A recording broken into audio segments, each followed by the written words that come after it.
اجمیر میں جا کر دعا کرنے کے لیے اعلیٰ حضرت فاضل بریلوی رضی اللہ تعالیٰ عنہ نے فتاوی رضویہ شریف میں لکھا ہے، ہندوستان میں اگر کچھ علاقے ہیں جہاں پر دعائیں تیز قبول ہوتی ہیں تو ان میں ایک جگہ ہے خواجہ اجمیری غریب نواز کا دربار۔ اعلیٰ حضرت نے لکھا ہے۔ میرے عزیزوں، کیوں؟ یہ قرآن سے ثابت ہے۔ لوگ یہی کہتے ہیں نا، اولیاء کے دربار میں جا کر کے پکارتے ہو، کیا مسجد میں نہیں پکارے؟ زکریا علیہ السلام سے کہو، وہ خود مسجد کے امام تھے، مصلی پر اپنے بیٹھ کر کے دعا کرتے۔ نہیں، نبی نے بھی یہ سکھایا کہ اللہ تبارک و تعالیٰ جسے پسند کرتا ہے اس جگہ کھڑے ہو کر دعا کرو گے تو اللہ دعا قبول فرماتا ہے۔ ہاں، اللہ تبارک و تعالیٰ کو یہ پسند ہے بے ان کے واسطے خدا کچھ عطا کرے۔ اب یہاں سے بریلی کے امام کہتے ہیں، جو حضور پاک صلی اللہ تعالیٰ علیہ وسلم کے وسیلے کے منکر ہیں، ان سے بھی کہتا ہوں، بے ان کے واسطے خدا کچھ عطا کرے، ہاشا، غلط، یہ ہوس بے بصر کی ہے۔ ہاں، تم خام خیالی میں ہو حضور کو چھوڑ کر کے تمہیں کچھ مل جائے۔ قرآن نے بھی تمہیں یہی کہا ہے، محبوبوں کے دربار میں کھڑے ہو کر دعا کرو گے تو اللہ وہ دعائیں قبول فرماتا ہے۔ میرے عزیزو، یہاں پر ایک اور بات میں عرض کرتا ہوں، ابھی یہ تفسیر آئی نہیں ہے لیکن وقت سے پہلے میں موضوع سے متعلق ہے اس لیے عرض کرتا ہوں۔ موضوع سے متعلق ہے اس لیے کہ حضرت موسیٰ علیہ الصلاۃ والتسلیم کا وہ واقعہ یاد کریں، جب فرعون کا لشکر پیچھا کرنے لگا موسیٰ علیہ السلام کی جماعت کا۔ آپ مومنین کی جماعت کو لے کر چل پڑے، سامنے سمندر، پیچھے 1,00,000 کے قریب فرعون کا لشکر۔ کدھر جائیں؟ ادھر سمندر ہے، ادھر دشمنوں کا لشکر ہے۔ حضرت موسیٰ علیہ السلام کے ساتھ جو مومنین تھے ان کی آزمائش بھی تھی۔ ایسا موقع آ جائے، ایک طرف سمندر ہے، ایک طرف دشمن کی فوج، لیکن اللہ تعالیٰ جسے جہاں سے چاہے بچائے۔ رب تعالیٰ کا حکم ہوا کہ اے موسیٰ، اس سمندر پر اپنا عصا مارو۔ آپ نے عصا لکڑی ماری تو 12 راستے خشک پیدا ہوئے۔ موسیٰ علیہ السلام کا جو قبیلہ تھا، یعنی آپ کی جو جماعت تھی مومنین کی، وہ 12 خاندانوں میں تھی، تو سب کے لیے ایک ایک راستہ سمندر میں بن گیا۔ سب اس راستے سے چلنے لگے۔ سمندر کے دوسرے کنارے وہ پہنچ گئے۔ فرعون نے دیکھا راستہ کھلا ہوا ہے، ہم بھی چلتے ہیں۔ فرعون موسیٰ علیہ السلام کے یہ کھلے ہوئے راستوں کے درمیان آ گیا۔ بیچ سمندر میں فرعون کی فوج پہنچی تھی، سمندر کو واپس ملا دیا گیا۔ فغشیہم من الیم ما غشیہم، قرآن کہتا ہم نے ڈھانک دیا سمندر کو جیسے ڈھانکنا ہے، تو غرق ہو گئے ہمیشہ کے لیے۔ فرعون ختم ہو گیا، برباد ہوا۔ موسیٰ علیہ السلام اپنے ایمان والوں کو لے کر دوسرے کنارے پر آئے۔ جو بات عرض کرنا ہے اس کے لیے مجھے تھوڑی تفصیل بتانی پڑ رہی ہے، پورا ذہن میں آ جائے آپ کے۔ دوسرے کنارے آئے، موسیٰ علیہ السلام نے شکرانہ ادا کیا، یہ عاشورہ کا دن تھا۔ پھر آپ کوہ طور پر چلے گئے موسیٰ علیہ السلام، جب آپ پر تورات نازل ہو رہی تھی۔ حضرت موسیٰ علیہ السلام 40 دن کے لیے گئے تو ہوا کیا، ان کی قوم میں سامری نام کا ایک شخص تھا جو موسیٰ علیہ السلام کے خاندان کا تھا۔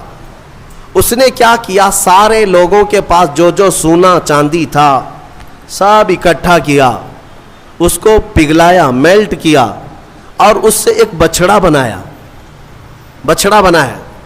گائے کا بچڑا بنایا، اور اس کے بعد اس کی کلا کیا تھی یہی بتانا مجھے ہے۔ اس بچڑے کو بولنے کے قابل بنا دیا۔ میاں سونا اور چاندی کا وہ بچڑا بولتا تھا۔ اندازہ کرو، یہ سیل اور بیٹری کا زمانہ نہیں ہے کہ آج کے کھلونے جیسے بولتے ہیں، آپ کو تعجب نہیں ہوگا، لیکن وہ 3000 سال پہلے اگر بچڑا بولتا ہو بغیر سیل کے، بغیر بیٹری کے، اور کوئی نہ ٹیپ ریکارڈ اس کے اندر کوئی چیز نہیں، لیکن بولتا تھا، تو قوم گمراہ ہو گئی۔ اور سامری سب کو کیا کہتا تھا کہ موسیٰ کا جو خدا ہے نا جسے وہ ملنے کا ہے، وہ خدا یہی ہے، یہی بچڑا ہے۔ یہ بچڑے کی پوجا وہیں سے شروع ہوئی تھی، اور جو گمراہ ہوئے وہ عبادت میں لگ گئے۔ اور ایسی عبادت، اسی کے پاس اعتکاف، اسی سے نظر، منتیں، سب بچھڑے کے پیچھے لگ گئے کہ تو ہی ہمارا سب کچھ ہے، ہمارا فلاں کر دے، ہمارا فلاں کر دے. بچھڑا بولتا بھی تھا. یہ تعجب کی بات ہے نا، حیرت کی بات ہے. میرے عزیزوں، اس سے بڑے حیرت کی چیزیں بھی آ جائیں، تمہارا ایمان مضبوط ہونا چاہیے. آج کے زمانے میں کہتا ہوں، اگر کوئی جھاڑ، اگر کوئی درخت بولنے بھی لگ جائے اور تمہیں اپنی طرف بلائے کہ میرے اندر خدا چھپا ہے، آ جاؤ، اے ایمان والو، تمہارا ایمان مضبوط ہونا چاہیے. اور ہرگز اس طرح کی حرکتوں پر یقین نہ کرو، بلکہ یہی تسلیم کرو، پوری دنیا بھی عجوبے دکھائے، میں یہ تسلیم نہیں کر سکتا، میرا خدا تو اللہ ہی ہے. اللہ الصمد، وہ بے نیاز ہے، وہ ہماری آنکھوں میں نظر نہ آئے گا.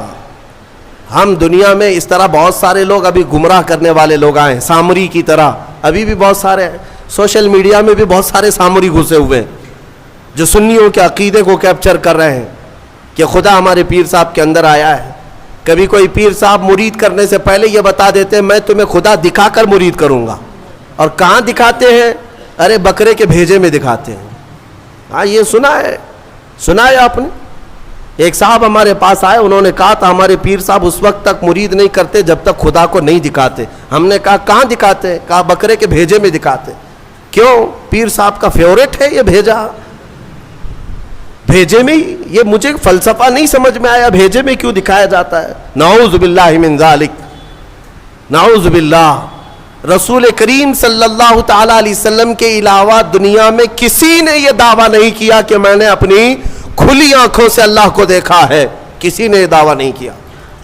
ہاں، عالم خواب میں، عالم وجد میں اگر اللہ نے اپنی تجلیات کسی ولی کو دکھایا تو اس کا ہم انکار نہیں کرتے. لیکن یہ جو حرکتیں ہیں یہ گمراہی ہے میرے عزیز، یہ گمراہی ہے. تو سامری نے یہ کام کیا. بات طویل ہو جا رہی ہے، جو بات کہنی تھی مجھے وہ بہت قریب میں لے آتا ہوں. سب پوجا پاٹ میں لگ گئے، عبادت میں لگ گئے، اللہ کی عبادت سے دور بچڑے کی عبادت میں لگ گئے. موسیٰ علیہ السلام جب واپس آئے تو دیکھا ان کی قوم گمراہ ہو چکی ہے. 40 دن کا جو گیپ تھا نا، یہ قوم کو گمراہ کر گیا. اسی لیے بزرگوں نے فرمایا کہ جو عالم دین ہے یا مبلغ اسلام ہے وہ اپنی قوم سے زیادہ دور نہ رہا کرے. قوم کے اندر ہمیشہ نصیحت کرنے والا ہونا چاہیے، ورنہ گمراہ ہو جائے گی. موسیٰ علیہ السلام کی قوم جب گمراہ ہوئی تو موسیٰ علیہ السلام جلال میں آئے اور حکم تو ان کے لیے بہت سخت نازل ہوا جو بچڑے کی پوجا میں لگے. سامری کو پکڑا موسیٰ علیہ السلام، کہا یہ بتا تو نے یہ کیا کیسے؟ بات جو کہنی ہے وہ یہی ہے. کہا تو نے یہ کیسے کیا؟ سب کا سونا چاندی میلٹ کیا، بنایا بچڑا ٹھیک ہے، لیکن یہ بولنے کے قابل کیسے کیا؟ اب سامری کا جواب سنیں. سامری کہتا ہے قال بصرت بما لم يبصروا به فقبضت قبضة من اثر الرسول فنبذتها وكذلك سولت لي نفسي. کہتا ہے جب آپ سمندر کے راستے میں چل رہے تھے نا، موسیٰ علیہ السلام چل رہے تھے، سامری کہتا ہے میں نے ایک چیز دیکھی جو لوگوں نے نہیں دیکھا. میں نے دیکھا، دوسرے لوگوں نے نہیں دیکھا. کہا کیا دیکھا تو نے؟ کہا آپ کے گھوڑے کی نکیل پکڑ کر سامنے ایک فرشتہ چل رہا تھا. حضرت موسیٰ علیہ السلام نے کہا ہاں وہ جبرائیل علیہ السلام تھے. جبرائیل علیہ السلام آئے تھے جب راستہ عبور کر رہے تھے. تو سامری کہتا ہے میں دیکھ رہا تھا آپ کے آگے آگے ایک فرشتہ چل رہا تھا. تو موسیٰ علیہ السلام نے کہا تو پھر کیا کیا؟ وہ کہتا ہے وہ فرشتہ جیسے جیسے چلتا جا رہا تھا میں اس کے پیروں کے نیچے کی مٹی اٹھا رہا تھا. جبرائیل علیہ السلام کے پیروں کے نیچے کی مٹی اٹھاتا رہا اور وہ میں نے جمع کر لیا جتنی مٹی مجھے ملی. اور جب کنارے پر آئے اور آپ گئے تھے کوہ طور، میں نے اس بچڑے کو بنا کر کے اس کے منہ کے اندر یہ مٹی ڈال دی تو وہ بولنے کے قابل ہوا. وَكَذَلِكَ سَوَّلَتْ لِي نَفْسِي. وہ کہتا ہے ایسے میرے یہ کام بن گیا، اس مٹی کا ہی اثر ہے. اللہ اللہ، اے سنیوں میں یہی کہنا چاہتا ہوں